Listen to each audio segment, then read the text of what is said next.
গুৰুবাণীটোত গুৰুত্ব সেইকাৰণেই দিব লাগে যে গুৰুৱে কিটো কৈছে। গুৰুৱে আমাৰ যিমান শাস্ত্ৰ নপঢ়ক, আমি শংকৰদেৱ মাধৱদেৱে তাৰ ওপৰত কি দিছে সিদ্ধান্ত, সেইটোকে আমি গুৰুত্ব দিব লাগিব। বিশাল শাস্ত্ৰ, ঢেৰ কথা আছে। আপোনালোকে জানে যে শংকৰাচাৰ্য বুলি এজন ডাঙৰ পণ্ডিত আছিল, যাক আদি শংকৰাচাৰ্য বোলে। তেওঁ যাক মানে জগতৰ গুৰু বুলি আখ্যা দিয়া হৈছে। গতিকে সেই শংকৰাচাৰ্যই এটা শ্লোকত কৈছিল যে শ্লোকাৰে ধেন প্ৰবক্ষ্যামি যদুক্তং গ্ৰন্থ কৌটিভ্য ব্ৰহ্ম সত্য জগত মিথ্যা জীবু ব্ৰহ্ম কেৱলম। এই কোটি কোটি শাস্ত্ৰবিলাকত যিবোৰ কথা কৈছে সেইবোৰ মই আধা শ্লোকেৰে কৈ দিম বোলে তেওঁ কৈছে। কোটি কোটি শাস্ত্ৰত যিমান কোটি কোটি শ্লোক আছে, এইবোৰে কি ব্যাখ্যা দিছে, মই সেই শাস্ত্ৰবোৰৰ গোটেই কথাটো থুলমূলকৈ আধা শ্লোকেৰে কৈ দিব পাৰোঁ। শ্লোকাৰ্ধেন প্ৰবক্ষ্যামি, মই আধা শ্লোকেৰে ক'ব পাৰোঁ। শ্লোকাৰ্ধেন প্ৰবক্ষ্যামি যদুক্তং গ্ৰন্থ কৌটিভ্য, এই কোটি কোটি ধৰ্মশাস্ত্ৰত কোৱা কথাবোৰ। আধা শ্লোকটো কি? ব্ৰহ্ম সত্য জগত মিথ্যা জীবু ব্ৰহ্ম কেৱলম। যে ব্ৰহ্মহে সত্য, জগতখন মিছা, তেতিয়াহ'লে জগতত ব্ৰহ্ম ক'ত আছে? তেওঁ তাৰ উদাহৰণ দি ক'লে জীবু ব্ৰহ্ম কেৱলম। অৰ্থাৎ জীৱ অংশে তুমি প্ৰৱেশ শিলা গাৱে গাৱে। আমাৰ সকলোৰে হৃদয়ত জীৱ অংশে ভগৱন্ত প্ৰৱেশ কৰিছে। গতিকে আমি কিছুমান কথা আমাৰ ভুল ধাৰণা হয়, আমি কৈ দিওঁ মানুহ এজন ঢুকালে, ঢুকুৱা মানুহজনক কওঁ তেওঁ যাতে আত্মাৰ সদ্গতি হয়। তো আত্মানো সদ্গতি কৰিব পাৰি জানো? স্বয়ং ভগৱানকেতো আত্মা কয়, আত্মা ঈশ্বৰৰ কলাক প্ৰত্যক্ষ সততে পায়। গতিকে তুমি আত্মা তোমাকো নাজানে কোনোজন, গতিকে ভগৱন্তকে আত্মা বুলি কৈছে। গতিকে তাৰ পাছত আকৌ আত্মাৰ সদ্গতি কৰিব পাৰে নেকি? ঈশ্বৰৰ সদ্গতি কৰিব পাৰি জানো? এইকাৰণে এইটো এটা ভিন্ন আত্মা, সেইটো সেইকাৰণে জীৱা আত্মা নাম দিছে। গতিকে আমাৰ শৰীৰত থকাটো জীৱা আত্মা বুলি কৈছে। ভগৱন্তৰ অংশ কাৰণে আত্মাটো ৰাখিছে, আৰু জীৱ অংশে শৰীৰত প্ৰৱেশ কৰিলে কাৰণে জীৱা আত্মা কৈছে। গতিকে আমাৰ জীৱা আত্মাহে আমি সদ্গতি কামনা কৰোঁ, আত্মাৰ সদ্গতি কামনা কৰিব নোৱাৰোঁ। গতিকে আমাৰ শৰীৰত থকাটো জীৱা আত্মাই কৰিলে কি? লিংগ দেহত সোমাই আছে কাৰণে ইয়াৰ সদ্গতি কামনা কৰাৰ প্ৰয়োজন আছে। কাৰণ লিংগ দেহত অকল আত্মাটোকে নাথাকে, আৰু 17টা বস্তু ইয়াৰ লগত লাগি থাকে। 17টা জঞ্জাল তাৰ মাজত লাগি থাকে। এই 17টা বস্তু কি? জীৱটোৰ লগত 17টা বস্তু কি লাগি থাকে? যে আমাৰ যে পঞ্চ প্ৰাণ আছে, এই বায়ুকেইটা থাকে, তাৰ পাছত দশেন্দ্ৰিয়ৰ ধৰ্মকেইটা থাকে 10টা, আৰু মন আৰু বুদ্ধি। এই দশেন্দ্ৰিয়ৰ ধৰ্ম, পঞ্চ প্ৰাণ আৰু মন বুদ্ধি, এই এবষ্ট্ৰেক্ট বস্তুকেইটা লগ লাগি আমাৰ লিংগ দেহটো হৈছে। সেই লিংগ দেহত আবদ্ধ হৈ জীৱই পৰলোকলৈ গতি কৰে। সেইকাৰণে আমি তাক জীৱা আত্মা বুলি কৈছোঁ। এটা আত্মা যদি সুধা আত্মা হয়, তেতিয়াহ'লে সি আৰু গোটেই জীৱত আৰু জাত হ'বৰ প্ৰয়োজন নাথাকে। কাৰণ আত্মা ব্ৰহ্ম, তেওঁ ব্ৰহ্মত লয় হৈ যাব, পৰম ঈশ্বৰলৈ গুচি যাব। আৰু যেতিয়ালৈকে লিংগ দেহত থাকিব তেতিয়ালৈকেহে তেওঁ সংসাৰ চক্ৰত ভ্ৰমণ কৰি থাকিব। আমি মৰাৰ পাছত আকৌ ক'ৰবাত জন্ম ল'ম, সেইটো কৰ্মফল অনুসৰি হ'ব। আপুনি যেনেকুৱা কৰ্ম কৰিছে তেনেকৈ ফলত জন্ম লাভ কৰিব। কৰ্মফলে জীৱা জন্ম হোৱা সংসাৰত। আপুনি যদি বেয়া কাম কৰিছে কৰ্মফল ভোগ কৰিবই লাগিব। ভাল কাম কৰিছে যদি ভাল কামৰ ফল ভোগ কৰিব লাগিব। ভাল কামত ভাল জেগালৈ যাব, বেয়া কামত বেয়া জেগালৈ যাব। এতেকে ৰিবাৰ্থটো চলি থাকিব। ৰিবাৰ্থ মানে পুনৰ জন্মটো তেতিয়াই নহয় যেতিয়া কৰ্মফল 0 হ'ব, কৰ্মফল শূন্য হ'ব। পাপেই কৰক বা পুণ্যই কৰক, দুইটাই কৰ্মফল। পুণ্য কৰাটোৰ ফল আছে, পাপ কৰাটোৰ ফল আছে। বেংকত আপুনি ধাৰ লৈ থৈছে, সেইটো আপোনাৰ ধাৰ। আৰু বেংকত বহুত টকা জমা আছে, সেইটো কিন্তু বেংকত আপোনাৰ জমা আছে কাৰণে আপুনি সেইটো এটাও আপোনাৰ বেংকৰ পৰা খাবলৈ থাকি গ'ল, ভোগ কৰিবলৈ থাকি গ'ল। গতিকে সেইটো দিশৰ পৰা এটা যেনিবা সঞ্চিত পুণ্য, আনটো হ'ল আপোনাৰ পাপৰ ধাৰ। এটা পাপ, আনটো পুণ্য। গতিকে দুইটাই বন্ধন। পাপৰ বন্ধনটো যেনিবা লোহাৰ শিকলি, আৰু পুণ্যৰ বন্ধনটো যেনিবা সোণৰ শিকলি। কোনোবা এটাক যদি এডাল সোণৰ শিকলিয়ে কচি কচি বান্ধি খুটা এটাত থৈ দিয়ে আৰু সিফালে এটাক যদি লোহাৰ শিকলিয়ে বান্ধি থৈ দিয়ে, বাস্তৱিকতে এই সোণৰ শিকলিটোৱে লোহাৰ শিকলিটোক হাঁহিব পাৰিব, মোক চাওঁচোন সোণৰ শিকলিয়ে বান্ধি থৈছে, তোক লোহাৰ শিকলিয়ে বান্ধিছে। তাৰ বাহিৰে একো নাই, বন্ধন কিন্তু দুইটাই, এটা খালি সোণৰ শিকলি, এটা লোহাৰ শিকলি। গতিকে পুণ্য কৰিলেও দান যাগ যজ্ঞ এইবোৰ কৰিলে এইবোৰ পুণ্য বুলি কৈছে। এটা পুণ্য অৰ্জন কৰিলেও সংসাৰলৈ আহিব লাগিব ভোগৰ কাৰণে, আৰু পাপ কৰিলেও ফল ভোগৰ কাৰণে সংসাৰলৈ আহিব। সেইকাৰণে পাপও পুণ্য পচুং হত্যা, পাপ পুণ্যৰ প্ৰতি দুয়োটাকে আমি কৰি ভগৱন্তৰ নাম ল'লে পাপো নহয় পুণ্যও নহয়। এতিয়া পুণ্য তেতিয়াহ'লে তেতিয়া হৰি নামত কি হয়? অক্ষয় পুণ্য হয়। অক্ষয় পুণ্যটো খৰচা কেতিয়াও নহয়। এতেকে হৰিনাম ল'লে যিটো পুণ্য হ'ব সেইটোক অক্ষয় পুণ্য বুলি কয়। এতেকে অক্ষয় পুণ্যৰ কোনোদিনে ক্ষয় নাই। এতেকে তেনেকুৱা ঈশ্বৰৰ নাম ল'লে তাৰ কোনো ক্ষয় নাই। বাকীবোৰ পুণ্যৰ ক্ষয় আছে, তাৰ সীমা আছে। আপুনি 1 কোটি টকা বেলেঞ্চ থ'লে, বেংকত থৈ আছে 1 কোটি, আপুনি যদি ডাঙৰ হোটেল এখনত গৈ 500 টকা হোটেলত গৈ তাত সোমাই আপুনি কয় যে মই 1 কোটি টকা তোমাক ইয়াত জমা দিলোঁ, এতেকে মই ইয়াত যি বিচাৰোঁ তাকে খুৱাই থাকিব লাগিব, আপোনাক খুৱাই থাকিব, ভোগ ভোগ কৰি থাকিব লাগিব। কিন্তু কিছুদিনৰ আগতে পইচা শেষ হোৱাৰ আগতে আপোনাক এটা মানুহ আহি ক'বহি, ৱেটাৰ এটাই, ছাৰ আপোনাৰ পইচাটো কিন্তু শেষ হৈ আহিছে আৰু জমা কৰিলে কৰক। নাই নকৰোঁ মই। তেতিয়া তেওঁ মানে সেই পইচা শেষ হোৱা, তেওঁ বোলে আপোনাৰ পইচা শেষ হ'ল এতিয়া ওলাই দিয়ক ইয়াৰ পৰা, বোলে নোলাওঁ মই ইয়াতে থাকিম। 2-3 বাৰ ক'ব, নোকোৱাৰ পাছত গতিয়াই কিন্তু তাৰপৰা পঠাই দিব। পুণ্যক্ষয় ভৈলে দুনাই নৰকত মজে। এতেকে দুইটাই বেয়া। আমাক সেইকাৰণে কৈছে যে তুমি ঈশ্বৰৰ নাম ল'লে তোমাৰ একোৰে ভয় নাই, সেই নাম অক্ষয় পুণ্য সঞ্চিত হৈ থাকিব। সেই নামৰ সহায়ত তুমি গুচি যাব পাৰিবা। নামটোক সেইকাৰণে গুণৰ লগত তুলনা কৰিছে।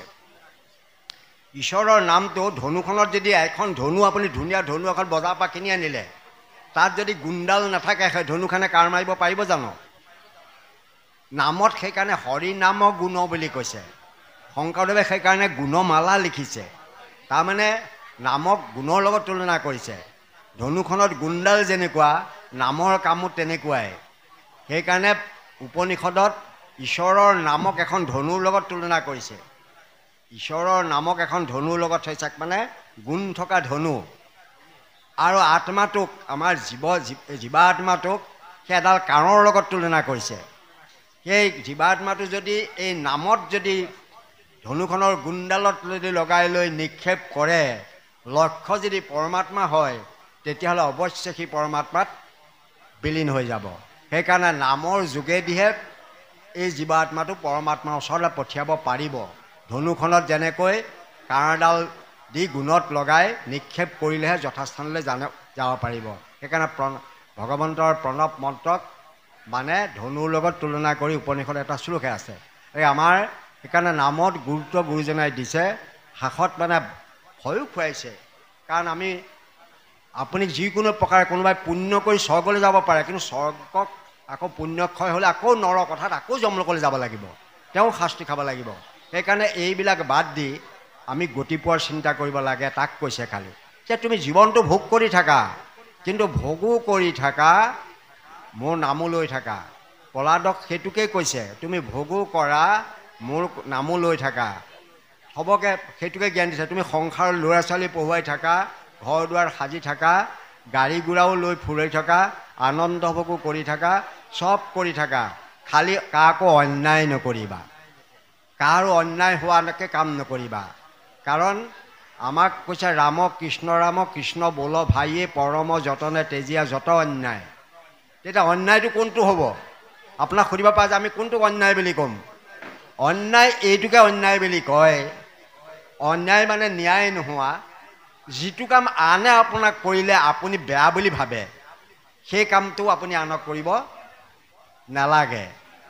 আপোনাক যদি আপোনাৰ ছোৱালী যদি ৰাস্তা দি গৈ থাকোঁতে কোনোবা ল'ৰা এটাই জোকালে, বেয়া ব্যৱহাৰ কৰিলে, গাত চিয়াহী মাৰি দিলে, কিবা বস্তু দলিয়ালে, আপোনাক ঘৰত ক'লে যেনেকৈ আপুনি বেয়া পায়, তেতিয়াহ'লে আপুনিও তেনেকৈ লোকৰ ল'ৰা ছোৱালীক তেনেকুৱা ব্যৱহাৰ নকৰিব।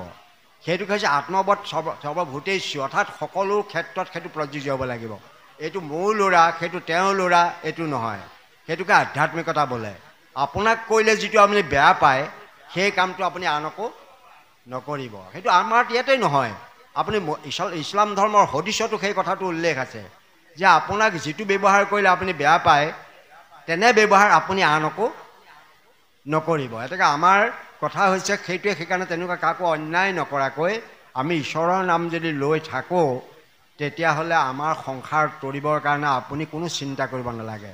কোনো পুৰোহিতৰ ওচৰত যাব নালাগে, কাৰো ওচৰত যাব নালাগে। আপুনি ঘৰতে বহি সুখে থাকি, আসনত থাকি মহা সুখে, মানে পৰম গতি পাৱই মহা সুখে। এতেকে তেওঁ আসনতে ঘৰত থাকি তেওঁ গতি পাব পাৰিব। এইখিনি সুবিধা দিছে।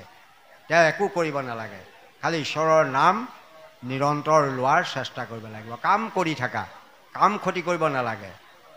এইটো যে মোৰ 4 সন্ধ্যা কৰিবলৈ থাকি গ'ল, এইটো কৰিবলৈ থাকি গ'ল, এতেকে সেইটো আপুনি চিন্তা কৰিব নালাগে। কাৰণ নাম লৈ থকা মানুহজনৰ ওচৰত যমদূতটো আহিব নোৱাৰি।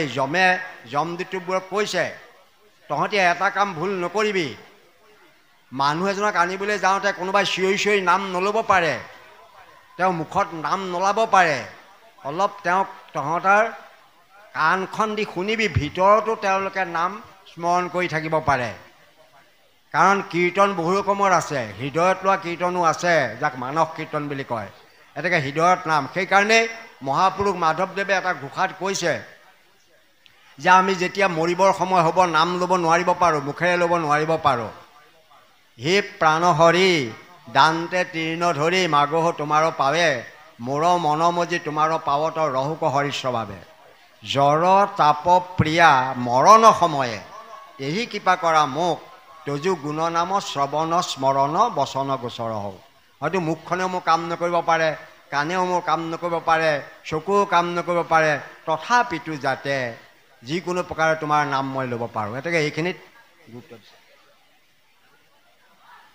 এতেকে এই আমাৰ নামত এই গুৰুত্ব গুৰুজনাই দিছে যে তোমালোকে পুত্ৰ দ্বাৰা গৃহবাস হয়, এইবোৰ মিছা বুলি কৈছে। মিছা মানে তোমাক তৰাব বুলি নাভাবিবা। এই ল'ৰাটো পঢ়ুৱাইছোঁ, ই IAS অফিচাৰ হ'ব, বৰ ধুনীয়াকৈ চাকৰি কৰিব, আমাক লৈ যাব, আমি ধুনীয়া গাড়ীত উঠি একদম বাহাদুৰি মাৰি ফুৰিব পাৰিম, মোৰ ল'ৰা ডেপুটি কমিশ্যনাৰ। এইবিলাক নকৰিব, এইবিলাক নাভাবিব, এইবিলাকৰ ওপৰত আশা নকৰিব। ল'ৰা ভাল কৰাটো আপোনাৰ দায়িত্ব, আপুনি পালন কৰক, পঢ়ুৱক, শুনক, ভাল কৰক। আপুনি এইটো নাভাবিব যে সি আপোনাক খুৱাব। আপোনাৰ কৰ্তব্য আপুনি কৰিবই লাগিব, ল'ৰা ছোৱালী পঢ়ুৱাবই লাগিব, ভালকৈ শিক্ষা দীক্ষা দিব লাগিব। সি কিবা এটা দিব, তাৰ ওপৰত কিবা ফল পাব, সেইটো বাঞ্ছা নকৰিব। এতেকে যিটো পাব লাগে দিবই, ভগৱন্তই আপোনালোকক দিবই, নিদিয়াকৈ নাথাকে। ভগৱন্তৰ কথাটো কি, আপুনি নিবিচাৰিলেও দিব, বিচাৰিলেও কিন্তু নিদিয়ে। ভগৱন্ত প্ৰভু দেখিছে আৰু মোৰ ল'ৰাটো যাতে এইবাৰ ভালকৈ ষ্টেণ্ড কৰে দে বুলি ভগৱন্তক বিচাৰি আছে, কিন্তু ল'ৰাটোৱে ষ্টেণ্ড নকৰিলে। তেওঁ বিচৰা আপুনি কাইলৈও নিদিয়ে, নিবিচাৰিলেও কেতিয়াবা দিব। ইয়াৰ কাৰণটো কি, গাখীৰ গৰু পোৱালিটো আপুনি দেখিছে যে গৰু পোৱালিটোৱে মাকক কেতিয়াবা গাখীৰ খাবলৈ গ'লে, কাৰণ গাখীৰ খাবৰ কাৰণে গৰু পোৱালিটোৰ কাৰণেই গাখীৰখিনিৰ সৃষ্টি হৈছে। গাখীৰ খাবলৈ মাকে তেতিয়া তাক লঠিয়াই আঁতৰাই দিয়ে, খাবলৈ নিদিয়ে, তাক গাখীৰ খাব সময় হোৱা নাই। কেতিয়াবা শুই থাকিলেও কিন্তু তাৰ ওচৰত গৈ গাখীৰ দিয়েগৈ। তেনেকৈ ল'ৰা ছোৱালীবিলাকো মাকে প্ৰয়োজন সাপেক্ষে বস্তু দি থাকে। আপোনাৰ ঘৰলৈ কোনোবা এজন আলহী আহিছে, মিঠাই টোপোলা এটা লৈ আনিলে, আনি পেলাই ল'ৰাটোৰ হাততে, কাৰণ ল'ৰাটোৰ কাৰণেহে আনিছে মিঠাই টোপোলা, ল'ৰা এটা আছে বুলি এটা ৰসগোল্লা কেনেকৈ আনিব, সেইটো বৰ ডাঙৰ কথা হ'ব। সেইকাৰণে অতি কমেও 5টা 10টা আনিব। এনেকৈ টোপোলাটো ল'ৰাৰ হাতত দি দিলে, ল'ৰাটোৱে দেখি, মাকে দূৰৰ পৰা দেখি আছে, দেখাৰ লগে লগে ল'ৰাটোৱে খুলিবলৈ লওঁতে মাকে দৌৰ মাৰি আহি টোপোলাটো তাৰপৰা লৈ এটা মিঠাই তাক দিলে, দি বাকী টোপোলা ওপৰত থৈ দিছে। ল'ৰাটোৱে দেকৈ চিঞৰি আছে, ওপৰৰ পৰা নমাই দে মোক দে, আৰু ল'ৰাটোলৈকে আনিছে, ল'ৰাটোকে নিদিয়ে। কেলৈ নিদিয়ে জানেনে, সেই মিঠাই বেছিকৈ খালে ল'ৰাটোৰ বেমাৰ হ'ব। কিন্তু ল'ৰাটো যে শুই থাকে, কোনোবাই আনি থোৱা বস্তু কিন্তু তাক দিব হয়। সেইকাৰণে আমাৰ সুখ পালে ঈশ্বৰে কৃপা বুলি ভাবোঁ আমি, দুখ পালে ঈশ্বৰৰ আমাক খং কৰিছে বুলি ভাবোঁ। আচলতে সেইটো নহয়, কাৰণ একান্ত ভকত সবে কহে সদা ন্যায়, মিলৈ সুখ দিখোৱাতি ঈশ্বৰৰ ইচ্ছাই। সুখটো ঈশ্বৰৰ ইচ্ছাতে হয়, দুখটো ঈশ্বৰৰ ইচ্ছাতে হয়। কেলে হয় জানেনে, আপোনাক যেতিয়া কেঁচুৱা এটা আপুনি মাকে বুকুত লৈ পেলাই গাখীৰ খুৱাই থাকিব, স্তনপান কৰাব, তেতিয়া সি খুব ভাল পায়, গাখীৰ খাই থাকে, বৰ ভাল পায়। আৰু মাকজনীও ভাল, খাবলৈ পাইছে, আনন্দ কৰি থাকে, ফূৰ্তি কৰি থাকে। পিছে এটা সময় আহিব, তাক আকৌ লৈ গৈ পেলাই অলপ পানী চানী গৰম কৰি লৈ বেলেগ চাবোন এটুকুৰা লৈ পেলাই বাহিৰত উলিয়াই নি পেলাই চাবোনে ঘঁহি ঘঁহি গাটো ধুৱাব। তেতিয়া কিন্তু সি বৰ চিঞৰে। গাখীৰ খাই থাকোঁতে সি ফূৰ্তি কৰিছিল, গা ধুৱাওঁতে কিন্তু কান্দে, চিঞৰে। তেতিয়া মানে আচলতে ল'ৰাটোক কি দুখ দিবলৈ বিচাৰিছে নেকি মাকে? নহয়, এই দুখটোৰ প্ৰয়োজন আছে, তাক চাফা কৰিব লাগে। কেতিয়াবা আমাকো কেতিয়াবা ভগৱন্তে অলপ চাফা তাফা কৰে, চাফা কৰোঁতে আমি টান পাওঁ, তেতিয়া বেয়া পাব নালাগে যে মিলৈ সুখ দেখুৱাটি ঈশ্বৰৰ ইচ্ছা, এইটো ধৰ্মই কোৱা কথা। এনেকৈ কোনোবাই ক'ব আপোনাৰ কি হৈছে, জ্যোতিষীসকলে ক'ব যে গ্ৰহে প্ৰিয় দৈৱজ্ঞৰ জ্যোতিষ প্ৰমাণ। জ্যোতিষী এজনৰ যদি কয় যে মোৰ আজি কিছুদিন কঁকালটো বিষাই আছে, পিঠিটো বেয়া লাগি আছে, গাটো বেয়া লাগি আছে, কি হৈছে? চিধাই জ্যোতিষীজনে চাই ক'ব যে আপোনাৰ এইটো খনিৰ দুখ ঘটিছে, আপুনি এনেকৈ এনেকৈ এটা কৰি দিয়ক, ভাল হৈ যাব। ভঙুৱা এটা সুধিলে ভাং এচিলিম খুৱাই দিবলৈ ক'ব। কথাটো গম পাইছেনে? কোনোবা আকৌ মীমাংসকসকলৰ ওচৰলৈ যদি যায়, কৰ্মমাৰ্গীয় ওচৰলৈ যায়, বোলে আপোনাৰ এইটো কৰ্ম দুখ ঘটিছে, ভালকৈ আপুনি ক'লা মাছ আনি বা কিবা কিবি আনি ভালকৈ এষাৰ মানুহক খুৱাই দিয়ক। এইদৰে মানুহবিলাকে ক'ব বেলেগ বেলেগ। কিন্তু একান্ত ভকতসকলৰ ওচৰলৈ গ'লে ক'ব যে একো চিন্তা নকৰিবা, এইটো ঈশ্বৰৰ ইচ্ছাত হৈছে। কেতিয়াবা দুখো পায়, কেতিয়াবা সুখো পায়। বাৰিষা কালটো বেয়া, কিন্তু বাৰিষা কালটো নহ'লে জানো আমাৰ সুখ হ'ব? কেতিয়াও সুখ নহয়। ধাৰাসাৰে জীৱনতো একো দুখ নাথাকিলে শান্তি গুণ নাথাকে সুখত। সেইকাৰণে দুখবিলাকত কেতিয়াও মানুহ ভাগি পৰিব নালাগে, সুখতো কেতিয়াও আনন্দত মতলীয়া হ'ব নালাগে। ল'ৰা এটা ষ্টেণ্ড কৰিছে বুলি আপুনি ঘৰখন পাগল হৈ যাব নালাগে। কথাটো গম পাইছেনে? আমাৰ তাতে এটা ল'ৰাই ষ্টেণ্ড কৰিলে 1 নম্বৰত, তেনেকুৱা বংশ পৰিয়াল ক'ব নোৱাৰা হৈ গ'ল, বিৰাট আদৰ সাদৰ, ঢেৰ মানুহ। তেওঁ ডাক্তৰ আছিল, গণতত্ত্ব।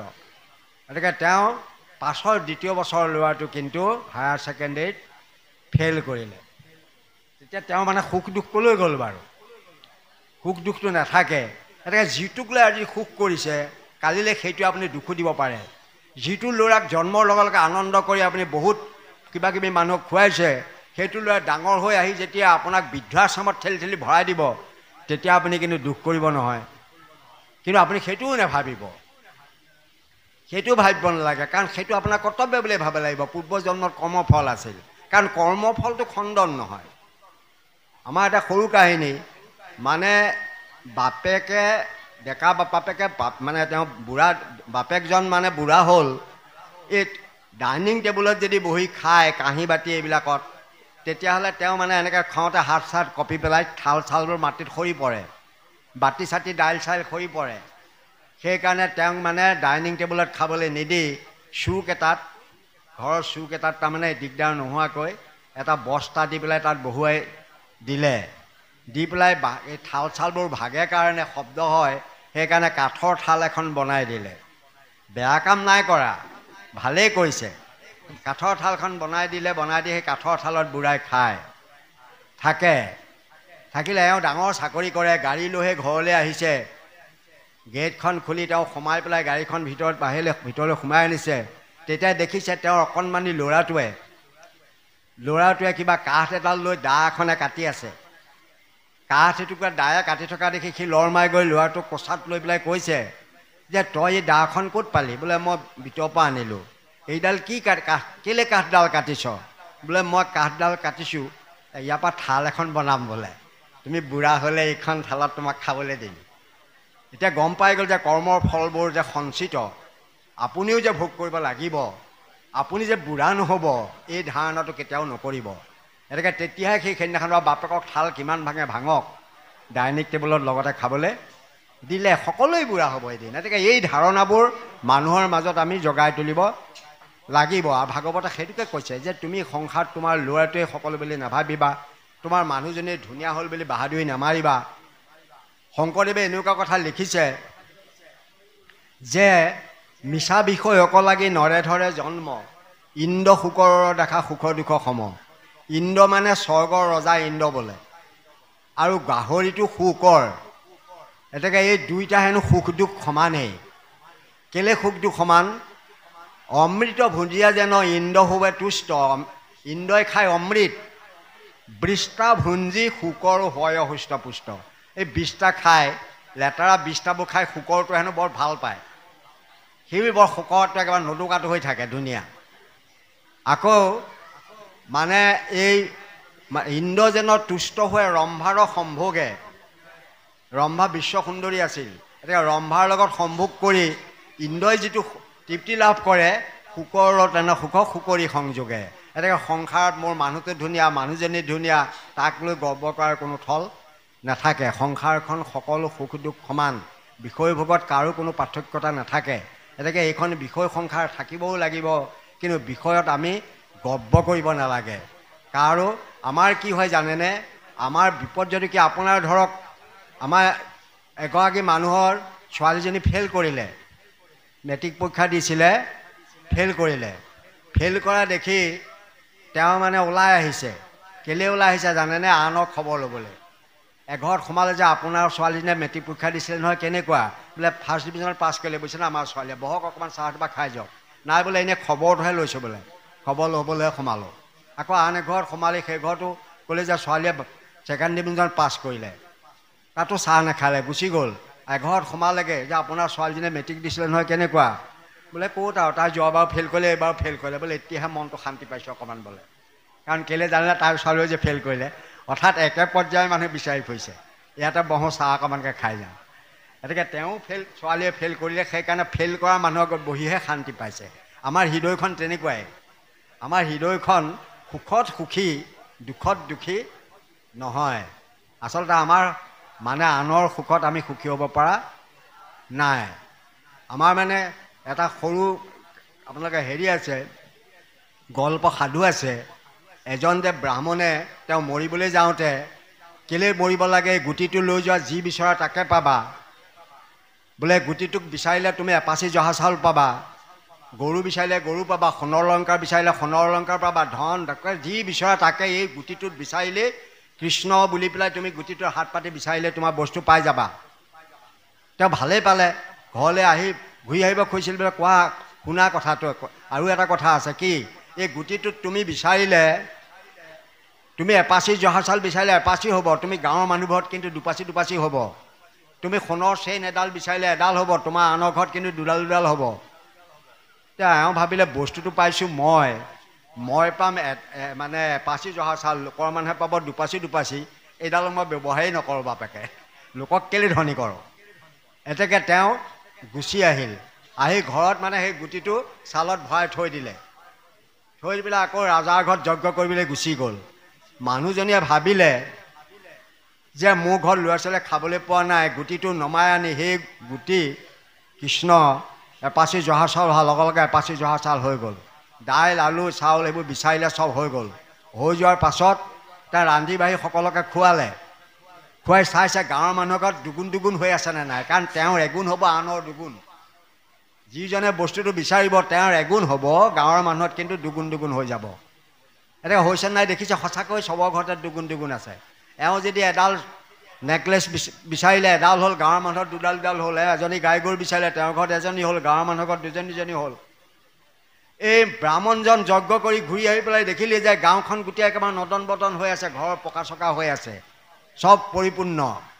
দেখিলে এইখন মোৰ গাঁও নহয় দেখোন। কোনোবা এজনে ক'ল, হয় আমাৰ গাঁওখনেই। ল'ৰা এজনে বোলে, এইবোৰ যে এইবাৰ ইমান ধুনীয়া হৈ গ'ল, বোলে আপোনাৰ মানুহজনে কিবা গুটি এটা লৈ এনেকৈ ইটো হওক সিটো হওক কৰোঁতে গাঁওখন এখন নগৰ হৈ গ'ল। তেতিয়া তেওঁ মানুহজনীকে গালি পাইছে, এই খাই দিলে, এই দেখুৱাই থৈ মই গুটিটো কেলৈ গৈছিলোঁ। ঘৰলৈ একদম গালি পাৰি আহিছে, তই বেগেতে গুটিটো মোক দে, তই খাই পেলালি, গোটেই গাঁৱৰ মানুহবোৰ ধনী কৰি পেলালি, বস্তুটো পাইছোঁ মই, আমাৰ এগুণ আনৰ দুগুণ, দে গুটিটো মোক বেগেতে দে। এটাকে গুটিটো মানুহজনে দি দিলে, তেওঁ ল'লে, কাৰণ তেওঁৰ এগুণ আনৰ দুগুণ, তেওঁ এটা ওলোটা পাকত ধৰিলে। সেই গুটি মোৰ এটা ঠেং নাইকিয়া হৈ যায়, লগে লগে বামুণৰ এটা ঠেং গ'ল, গাঁৱৰ মানুহৰ দুটা দুটা ঠেং শেষ, কাৰণ তেওঁৰ এগুণ আনৰ দুগুণ। সেই গুটি মোৰ এটা চকু নাইকিয়া হৈ যায়, তেওঁ এটা চকু গ'ল, গাঁৱৰ মানুহে দুটা দুটা চকু শেষ। সেই গুটি মোৰ এটা হাত নাইকিয়া হৈ যায়, তেওঁ এটা হাত গুচি গ'ল, গাঁৱৰ মানুহৰ দুটা দুটা হাত শেষ। তেওঁ কোনোমতে এটা ভৰি, এটা চকু, এখন কাণ, এটা হাতেৰে কেকো জেকুকে জিকাই থাকি এনে হাঁহিছে, এনে ফূৰ্তি পাইছে। মই তেওঁ যেনে তেনে জীয়াই আছোঁ, এইগালক কিন্তু কোমোৰা বনাই দিলোঁ বাপেকে, ফুটনি মাৰি থাকে। এতেকে তেওঁ সেই বস্তুটো অপপ্ৰয়োগ কৰিলে। এতিয়া বহুজনক শুকায় বা বহুজনৰ কাৰণে তেওঁ নহ'ল। গতিকে যিজনে দিছিলে তেওঁ পুনৰ আহি তেওঁক ক'লে যে তোমাক এটা বস্তু দিছিলোঁ, তাক তুমি অপপ্ৰয়োগ কৰিছা, এনেকৈ গুটি দিয়া। সেইকাৰণে আগৰ নিচিনা কৰি থৈ গুচি গ'ল। এতেকে আমাৰ কথা হৈছে কি, আমি লোকৰ মানে উন্নতি দেখিব নোৱাৰোঁ। আচলতে উন্নতি দুবিধ হয় মানুহৰ, এটা বাহ্যিক উন্নতি, এটা আধ্যাত্মিক উন্নতি। যাৰ আধ্যাত্মিক উন্নতি হৈছে তেওঁ সন্তোষিত হ'ব, ছেটিছফেকশ্যন হ'ব। সেইকাৰণে আপোনাৰ নামঘোষাত কৈছে যে বৈৰাগ্যত পৰে ভাগ্য নাহি প্ৰবোধত পৰে, সুখ আৰু নাহি পুৰুষৰ, হৰিবিনে পৰিত্ৰাণ কৰতা আৰু নাহি জানা, ৰিপু নাহি সংসাৰত পৰ। এনেকৈ আপুনি যেতিয়া সন্তোষিত নহয় তেতিয়ালৈকে লোকৰটোকে বেছি দি থাকিব। আপুনি কিন্তু সন্তোষিত হ'ব পাৰিব লাগিব, আত্মছেটিছফেকশ্যন যিটো কয়, তেতিয়া আপোনাৰ লোকৰ বস্তুটো কিন্তু বেছি নাথাকে। দহমূলীয়া ঘৰটো আপুনি মিছা যেন দেখিব লোকৰ, ধুনীয়া গাড়ী, দামী কেইকোটি টকাৰ গাড়ীখনো আপুনি সাধাৰণ বস্তু বুলি ভাবিব লোকৰ। যেতিয়া আপোনাৰ সেইকাৰণে মাধৱদেৱে এফাকি ঘোষাকে লিখিছে, কি লিখিছে জানে, শুনিও সজ্জনসকলক কৈছে, দুৰ্জনসকলক নাই কোৱা। আমাৰ যিসকল ইয়াত বহি আছে এইসকলক নিশ্চয় সজ্জন বোলে। সজ্জন মানে ভাল লোকক সজ্জন বোলে, সৎ কথা যিবিলাকে শুনে সজ্জন বোলে। শুনিও সজ্জন শাস্ত্ৰ সাৰ, সকলো সম্পত্তি জানা তাৰ, হৰি ভক্তি ৰখে সন্তোষ মন যাহাৰ। হৰি ভক্তিৰ আনন্দত যিজনে মন সন্তোষিত হৈছে, তেওঁৰ মানে সদায় মন সন্তোষিত হৈছে, তেওঁৰ সমান বোলে সুখী মানুহ আৰু কোনো নাই, সকলো সম্পত্তি জানা তাৰ, হৰি ভক্তি ৰখে সন্তোষ। তাৰ উদাহৰণ দি কৈছে, চৰ্মৰ নিমিত্ত পানৈ জুৰি, চৰণ ঢাকিল যিটো জন সবে ভূমি সম্মাবিত ভৈল তাৰ। আমাৰ মানে এটা আমি আগতে গল্প পঢ়িছিলোঁ, ৰজা এজনে কৈছে যে মই যিটো ৰাস্তা দি যাম, আজিকালি নিচিনাকৈ লাল কাৰ্পেট নাছিলে তেতিয়া, পুৰণা দিনত লাল কাৰ্পেট পাই দিলেহেঁতেন আজিকালি হোৱা হ'লে, ৰজা যোৱা ৰাস্তাত নাছিলে। এতেকে সেইটো ধূলিমুক্ত হ'ব লাগে। ৰজাই ক'লে যে এইটো কোনো ধূলি থাকিব নালাগে, যাতে মোৰ ভৰিত ধূলি নালাগে। সেইকাৰণে মানুহবোৰে জুপ জাপ ঝাৰু দি পেলাই ধূলিবোৰ, ৰজা যোৱা ৰাস্তাটো ধূলিবোৰ সাৰিবলৈ লাগিল। উৰি গ'ল, উৰি যোৱাত চাৰিওফালে ধোঁৱা কোৱা হ'ল। এইখন বোলে ধোঁৱা কোৱা হৈছে, বোলে কি কৰিবি, পানী ঢালি দে। আকৌ পানী ঢালি দিলে, দিলত গোটেইখন বোকা হ'ল। এইবোৰ হোৱাৰ পাছত কি কৰিব এতিয়া, উপায় নাই, ৰজা যোৱা ৰাস্তাটো কেনেকৈ ঠিক কৰিব। সেইকাৰণে ৰজাই নিৰ্দেশনা দিলে, মুচিক মাতি আনি ক'লে যে মই যোৱা ৰাস্তাটো তেতিয়াহ'লে তই গোটেইখন চামৰা পাৰি দে, গোটেই চামৰাৰে বনাই দে, যাতে মোৰ ভৰিত ধূলি নালাগে। ৰজাৰ নিৰ্দেশ, ৰাইজৰ ধন খৰচা কৰিবলৈ কিটো আছে আৰু, সেই ৰাইজৰ ধন দি পেলাই তেওঁ গোটেই ৰাস্তাটো মানে চামৰাৰে ঢাকি দিবৰ কাৰণে তেওঁ পৰিকল্পনা কৰিলে। তাৰপাছত ভয়ে ভয়ে আহি সেই মুচিটোৱে ক'লেহি যে মহাৰাজ, এই গোটেই ৰাস্তাটো দিবলৈ বহুত চামৰা লাগিব নহয়, বহুত টকা যাব ৰাজভঁৰালৰ, যাওক বোলে গোটেইবোৰ গুচি যাওক, তথাপিতো মোৰ ভৰিত ধূলি নালাগিব লাগিব। তাৰমানে আপোনাৰ ভৰিত ধূলি নালাগিলে হ'বনে? বোলে হয়, মোৰ ভৰিত ধূলি লাগিব নালাগে। তেতিয়াহ'লে চামৰাৰ নিচিনা জোতা এযোৰ ভৰিত পিন্ধাইতো ধূলিটো কেতিয়াও নালাগে আপোনাৰ। এতেকে চামৰাৰ নিমিত্ত জোতা এযোৰ পিন্ধাই দিলে, চৰ্মৰ নিমিত্ত পানৈ জুৰি, তাৰ ভৰিত পিন্ধাই দিয়াৰ লগে লগে হয় বোলে দেখোন এতিয়া ধূলি মোৰ ক'তো লগা নাই। এতিয়া কথাটো তিনে, আপুনি চৰ্ম নিমিত্ত পানৈ জুৰি যদি আপুনি জোতাযোৰ পিন্ধি দিয়ে, তেতিয়া ভৰিত ধূলি নালাগে। গোটেই ৰাস্তাটো আপুনি চৰ্মা আবৃত্ত কৰাৰ প্ৰয়োজন নাই। গোটেই মানুহবোৰৰ জেং জবৰ নাইকিয়া কৰি, কৰ্মকাণ্ড মানুহবোৰ মৰিয়াই কিলাই শেষ কৰি দি একেবাৰে ভকত কৰি দিবলৈ আপুনি নোৱাৰে। সেই মাজতে আপুনি থাকিব লাগিব। খালি জোতাযোৰ চামৰাৰ পিন্ধি লওক, হৰিনামৰ অভেদ কবচ পিন্ধি লওক, আপুনি এই সংসাৰত ঘূৰি ফুৰক, আপোনাক কোনো একো কৰিব নোৱাৰে। সেইকাৰণে সেই উপায়টো আমাক দিছে, হৰি নামৰ অভেদ কবচ আপুনি আয়ত্ব কৰি লওক, তেতিয়া এই সংসাৰত ভ্ৰমণ কৰিলেও আপোনাক একো কৰিব নোৱাৰে। সেইকাৰণে গুৰুজনে এটা সহজ উপায় দিছে যে তুমি হৰি নামৰ অভেদ কবচত তুমি পৰিধান কৰা, সেই কবচ ভেদ কৰি তোমাক আনে কোনেও এটেক কৰিব নোৱাৰে। গতিকে নামে আপুনি সেইবিলাক প্ৰমাণ হৈ গৈছে, সেইবিলাক কথা নামে যে ক্ৰিয়া কৰে সত্য, আপুনি নিজেই প্ৰমাণ পাব, নিজেই প্ৰমাণ পাব যে নামে ক্ৰিয়া কৰিছে। আপোনালোকে পাইছে নাজানে, মই নাজানো, মই কিন্তু প্ৰমাণটো পাইছোঁ। কাৰণ মোৰ এতিয়া কম বয়স হোৱা নাই, 75 বছৰ বয়স হৈছে, এতিয়া 75 এজত এইখনটো আপুনি দেখিছে, মোক পঢ়িবলৈ ক'লে চশমা নোহোৱাকৈ পঢ়িব পাইছোঁ, মানে চশমা নোহোৱাকৈ পঢ়িব পৰা হৈ আছোঁ। তাৰমানে সেইটো ঈশ্বৰৰে কৃপা। কিন্তু সেইটো বুলি আপুনি ক'ব খুজিছেনে যে মই চশমা আগতে লোৱা নাছিলোঁ, মই বহুত পাৰৰ চশমা ল'লোঁ। বহুত পাৱাৰৰ চশমা লৈ আছিলোঁ। এতেকে কিন্তু ঈশ্বৰৰ কৃপাত ঈশ্বৰৰ নামে কিমান ক্ৰিয়া কৰিব পাৰে, মই সেইটোকে কৈছোঁ যে ঈশ্বৰৰ নাম ল'লে আপুনি শাৰীৰিক ক্ৰিয়াবিলাক নিজে নিজে নাইকিয়া হৈ গুচি যাব। সেইকাৰণে মহাপুৰুষ মাধৱদেৱে এফাকি ঘোষা, এবাৰ মই মিটিঙত ভাষণ দি আছোঁ, এজন ব্ৰাহ্মণ পণ্ডিতে, তেওঁ মোৰ এজাক শিষ্য হৈ গ'ল। সেইজন তেওঁ মানে ঢেকিয়াল হায়াৰ ছেকেণ্ডেৰী প্ৰিন্সিপাল আছিলে। তেওঁ মানে চিঠি এখন লিখি দিলে, জানা শ্ৰীৰাম নাম নিজ সমস্ত শাস্ত্ৰৰ মূল বীজ সঞ্জীৱ বনিপ্ৰায়ী যাৰ মনে প্ৰৱেশ হয়, যদি হলাহল পান কৰে প্ৰলয় ব্ৰহ্মীটো যদি পৰে মৃত্যুৰ মুখত প্ৰৱেশিনা নাহি তাই ভয়। বোলে এইষাৰ মই বাক্যটো কেতিয়াও সমৰ্থন নকৰোঁ, ই কেতিয়াও সম্ভৱ হ'ব নোৱাৰে। ঈশ্বৰৰ নাম ল'লে মৃত্যুৰ মুখৰ পৰা বাচি আহিব পাৰিব। গতিকে এইটো তেখেতে বেছিকৈ লিখিছে মাধৱদেৱে। মই তেওঁ যুক্তি দি প্ৰমাণ কৰি দিলোঁ। মাধৱদেৱে এনেই কোৱা নাই ৰাম নাম মৃত সঞ্জীৱনী হৰি হৰি, একদম সঁচা।